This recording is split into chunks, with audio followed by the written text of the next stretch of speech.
This is FilmBookCast. FilmBookCast. FilmBookCast, the official podcast of FilmBook. Get ready for the latest in film news, TV show news, and theatrical reviews. FilmBook's podcast starts now. Hello everyone, welcome to FilmBookCast, the official podcast of FilmBook. My name is Chris Banks. If you're tuning in for the first time, what I do on FilmBookCast, I discuss the latest film and TV show news. I also review an in-theater film sometimes. You can find more about FilmBookCast on film-book.com by using the search term FilmBookCast. You can also email us at podcast@film-book.com with FilmBookCast in the subject line. Let's jump right into it this week.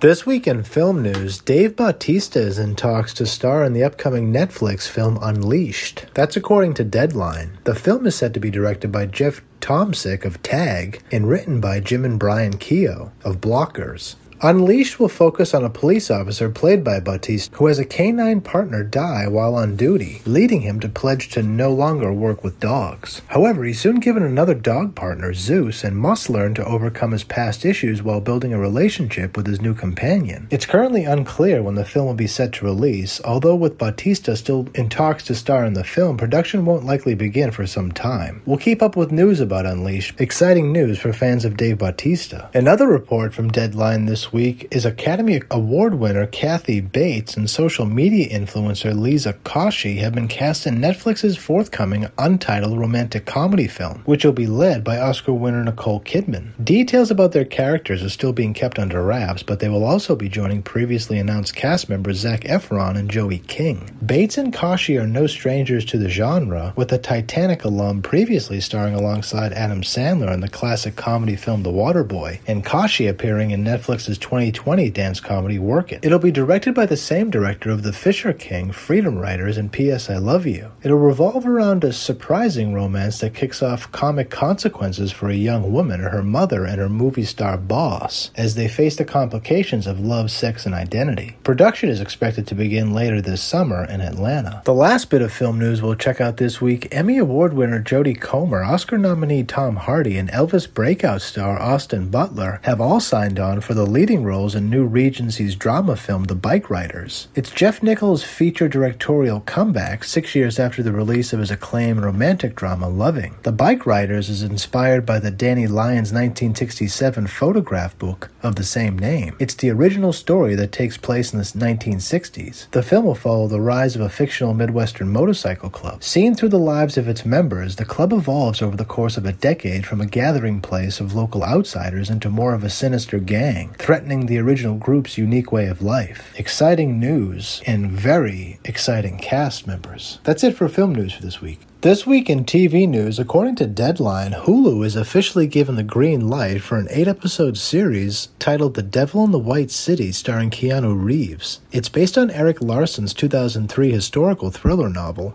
and Reeves will also serve as an executive producer. They're currently targeting a 2024 debut, and filming may begin sometime next year. Exciting news for fans like me of Keanu Reeves. Some more TV news. According to Variety, HBO has finally set the release for its highly anticipated popular show, the second season of The White Lotus. The dark comedy is now slated to return this coming October. Season 2 is set to take place in a new location and will be introducing a whole new set of characters. The next chapter leaves Hawaii behind and follows a different group of vacationers as they jet to another White Lotus property and settle in temporarily among its inhabitants. It's reportedly set to take place in Sicily. Check out the new cast of Season 2 of The White Lotus. It'll debut on HBO Max this coming October. The last bit of TV news we'll check out this week, fans of the one season of Showtime's star-studded anthology drama The First Lady will be disappointed, as Showtime confirmed this week that The First Lady will not be moving forward with the second season. We would like to applaud the artistry and commitment of our showrunners, their fellow executive producers, our amazing cast, and executive producer for their dedicated work in telling the unique stories of three remarkable leaders. Described as Showtime's American version of The Crown, The First Lady was set to peel back the curtain on the personal and political life lives on America's most iconic first ladies. Disappointing news for anybody like me who are fans of historical dramas, but Showtime must have its reasons. Probably lies in its ratings. That's it for TV news. This week in international film news, global streamer Prime Video is supercharging its investment in Nigeria by unveiling its first Amazon originals from the country. Gangs of Lagos, an unscripted series Last One Laughing, is coming to Prime Video and unveiled its first local marketing campaign, and soon after rival Netflix revealed a wide slate of African titles, including Nigerian originals. Amazon has also unveiled the first suite of Southeast Asian local language originals. Gangs of Lagos is billed as a high-stakes, gritty, and hard-hitting action crime thriller with an authentic storyline centered on a group of friends who each have to navigate destiny, growing up on the bustling streets and neighborhood of Lagos. Very exciting news for a very important part of our world. Some more international news. Netflix has bought the rights for thriller The Stranger. It's from Thomas M. Wright, and it debuted this year at the Cannes Film Festival. The Australian drama had its world premiere as an official selection at the Cannes Film Festival this year. It's a quietly compelling insight about the nature of police work. The film will premiere in Australia at the Melbourne International Film Festival and have a local theatrical release before launching on Netflix worldwide. Lastly, in international movie news, director Sally El Husseini's new feature Unicorns will begin principal photography in the United Kingdom this October. The feature is described as a cross-cultural romance set against the secretive subculture of London, revolving around a queer South Asian nightclub performer living a double life. It's an unconventional love story, resonated deeply in the lead act. She said that I'm excited to bring it to the screen with authenticity, sensitivity, and humor. Unicorns is a film I would love to see. That's it for international movie news from this week. Let's switch up gears and check out some at-home releases from this week. Cow was released on DVD. Not too many people stop and consider exactly what the life of a common dairy cow is actually like. This film seeks to show us exactly what these animals go through on a day-to-day basis. Not so much a documentary as an emotional appeal to our innermost human nature. Cow is now available on DVD. Charm City Kings is now available on DVD. Mouse desperately wants to join the Midnight Clique, the infamous Baltimore dirt bike riders who rule the summertime streets. When Midnight's leader, Blacks, takes a 14-year-old mouse under his wing, he soon finds himself torn between the straight and narrow in a road filled with fast money and violence. Charm City Kings is now available on DVD. White Elephant is now available on DVD. When Gabriel Tancredi, an ex-Marine and mob enforcer, chooses to rescue young police officer Vanessa Flynn instead of killing her, he breaks his mob code of conduct and his allegiance shifts. He incurs the wrath of his boss and former friend Arnold Solomon, who commands his men to both hunt her and Flynn at whatever the cost. The pair won't go down without a fight, and Solomon finds that destroying them will take way more than he bargained for. Starring Bruce Willis, White Elephant is now available on DVD. That's it for at-home releases from this week.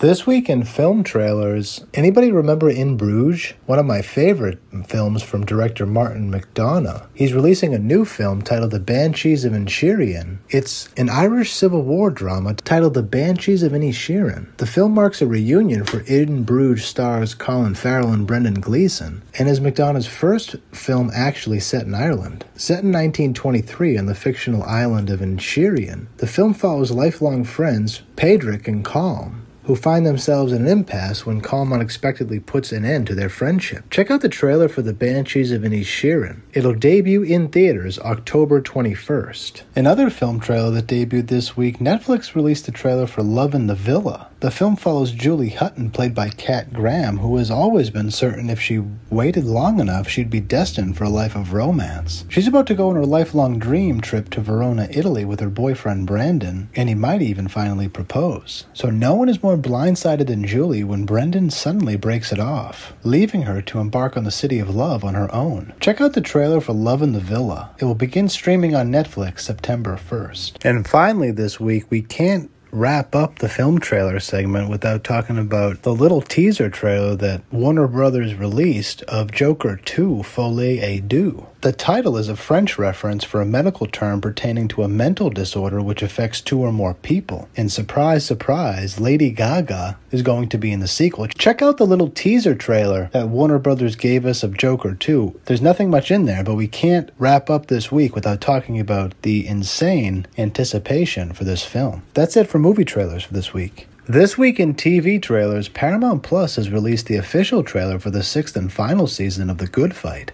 The final season of The Good Fight is set to premiere exclusively on Paramount Plus Thursday, September 8th. The 10-episode final season follows Diane as she struggles with a sense of déjà vu following the overturning of Roe v. Wade, among other things voting rights and Cold War aggressions. Check out the trailer for the 6th and final season of The Good Fight. It'll debut on the network Thursday, September 8th. Another TV trailer that debuted this week, FXX premiered the trailer for the 13th season of the Emmy Award-winning adult animated spy comedy series Archer. The 13th season will see Sterling Archer struggling with the absence of his mother, Mallory, and he is now officially the boss of himself, free to do as he pleases, including not lending a hand with missions. Check out the trailer for the 13th season of Archer. It'll debut on FX August 24th. Finally this week, the final season of Atlanta is coming back home. The show's 4th season returns to its namesake city after a 3rd installment set in Europe. The final season is set to premiere September 15th on FX, and you can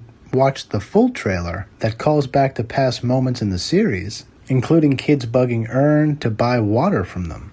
The show's creator, showrunner, and star, Mr. Glover, said that the 4th season is the most grounded of the show. He said, "I think it explores people more than we have before because I feel like we're right now kind of living in a time where you just don't give people the benefit of the doubt." Check out the trailer for the final season of Atlanta. It'll debut on FX September 15th. That's it for TV trailers. All right, time for this week's movie review. For this week's movie review, we're checking out Prey. It just came out on Hulu. It's directed by Dan Trachtenberg. It's the latest installment in the Predator franchise. A skilled Comanche warrior protects her tribe from a highly evolved alien predator that hunts humans for sport, fighting against wilderness, dangerous colonizers, and this mysterious creature to keep her people safe. Amber Mid-Thunder stars as Naru. She's the main character in Prey, and the title is appropriate because any Predator film, I think, does a good job in not overdoing seeing the Predator, and Prey is no different. Prey actually gives you a great sense of what the story is going to be before we even get a visual of the Predator. And seeing Naru and her entire community, which is her tribe, the Comanche tribe, is really beneficial for the whole story because I was not expecting what Prey actually is. You know, Prey is much like the latest installment in the Texas Chainsaw Massacre franchise that just came out on Netflix that I reviewed a few months ago. This movie is a modern latest installment that actually seeks to tie up certain narrative open plot ends. And they do it and Prey does it in a way that's actually extremely beautiful. I thought that the Netflix Texas Chainsaw Massacre did a few things very beautifully, and I think Prey does even more for certain narrative plot lines in an even more beautiful way. You get a rich perspective of the cultural, terrain, the grueling terrain that the movie's set in. I really appreciated the amount of work that the directors and the team did for us as an audience to really get a sense of what this terrain is like and just how grueling it is and how brutal, surviving as any tribe really is on this land and always has been. That's something I wasn't expecting from Prey. Pleasantly surprised by how rich that aspect of the story was told. We get a lot of teasers in the build-up to actually seeing the Predator. They tease the Predator in many different shots before we actually see him, and it's done in a very good way. It's efficient for telling a story like this. And when you finally get to see the Predator, the reveal is done in a very organic way to the story. And have we ever seen as close of a look at the Predator weapons as Prey gave us? Because I'm not sure I've ever seen really as detailed and close of a look into the weapons that he uses and just some of his technology. That's something that's unique to Prey. That's a very good aspect of the story. And I've also never seen, in any of the previous Predator films, I've never seen Those films give the audience quiet moments with the predator, where we're able to see, him in certain quiet moments, or him just walking and maybe thinking. We don't know what he's doing, but I'm just assuming that he's thinking. And it was very interesting for an audience member to see that. And kudos to Dan for including this, because it really adds to the telling of the story. I love the honoring of the native culture that's in Prey. I love how detailed cultural story is within the greater Predator story. I wish they went a little deeper in certain aspects. It's a little too cultural focused for a Predator movie. It's not really Predator focused, it's cultural focused. And that would be my only criticism of the film, not because it's bad, but just because I was gearing up for a real Predator kind of movie, but instead I got a real rich cultural movie from a certain perspective that had Predator in it. Which is fine, it could be the future of how these stories are told. But that would be really my only criticism of the film. And it's not really a real criticism, it's just that I thought it was going to be more Predator heavy. That's all. But I really appreciate what Prey is. And the title is very appropriate. And you'll see why when you see the film. I think my only other criticism would be the fact that they actually, spoiler alert, turn this off if you haven't seen Prey. But they kill the Predator. I wasn't expecting that.